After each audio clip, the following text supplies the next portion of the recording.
Bismillahirrahmanirrahim. Assalamualaikum warahmatullahi wabarakatuh dan selamat sejahtera.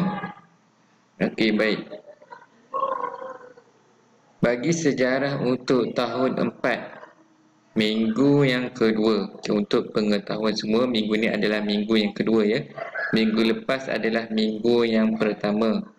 Sebab sesi persekolahan kita bermula 20 hari bulan 1.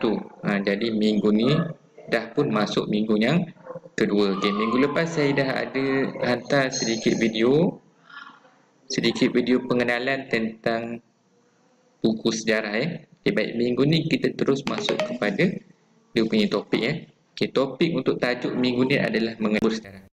Sumber sejarah adalah maklumat yang tepat tentang sesuatu peristiwa yang telah berlaku.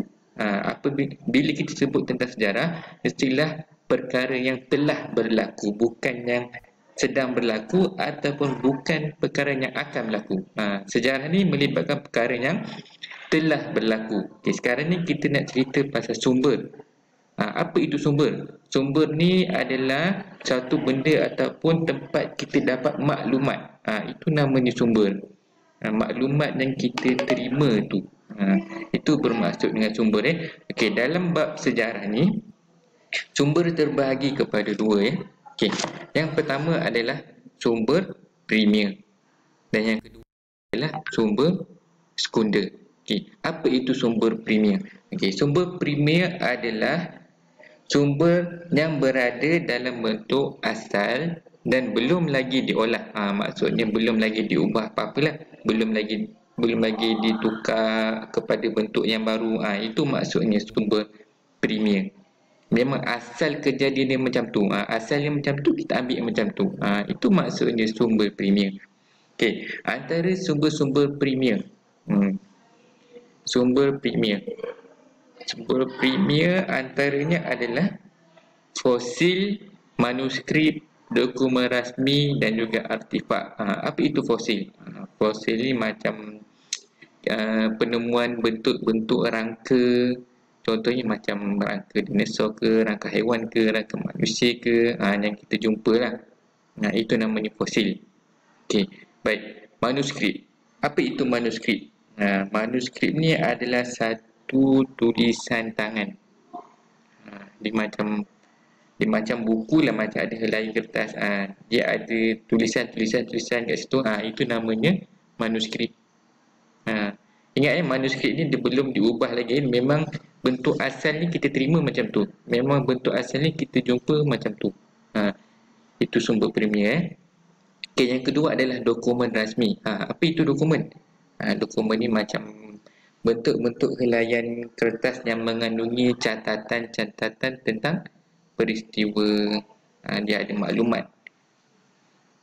Dia kadang-kadang dalam bentuk fail ataupun dalam bentuk helaian kertas ke. Itu namanya dokumen. Okay. Yang ketiga adalah artifak. Apa itu artifak?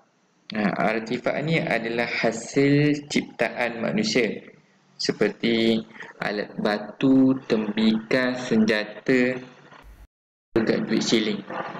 Macam duit siling zaman dulu-dulu tu.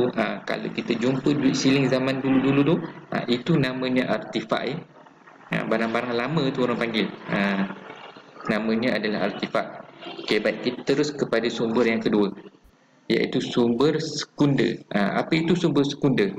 Sumber sekunder bermaksud penulisan yang dihasilkan daripada sumber yang asal. Kita dapat satu sumber asal tu, dia dah dituliskan semula. Dituliskan semula dalam bentuk yang baru. Okay, contohnya sumber sekunder apa dia? Contohnya seperti buku, majalah, akhbar dan risalah. Buku macam mana? Buku macam yang kita ada kat sekolah tu. Ataupun senang, contoh dia macam buku sejarah. Dalam buku sejarah tu dia ada cerita tentang maklumat-maklumat sejarah, betul tak? Maklumat sejarah tu diambil daripada maklumat-maklumat daripada benda yang asal lah.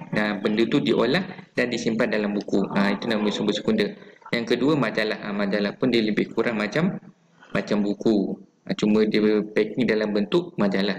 Okay, yang ketiga adalah akhbar. Akhbar ni macam yang mak ayah kita selalu baca, yang kita beli kat kedai kan, RM1, RM2.